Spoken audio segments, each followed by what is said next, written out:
Alright, so suede leather came in. There's Pineda. Look at him. Look at him.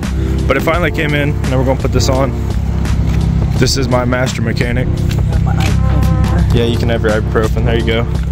I got PJ's coffee at like 6 o'clock. Look how shiny that furnace is. I cleaned it.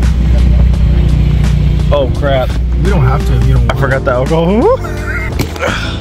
Got it. That's what we're doing.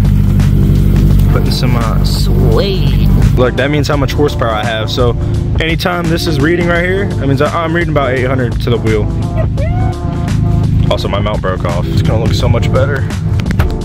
Do it one more time.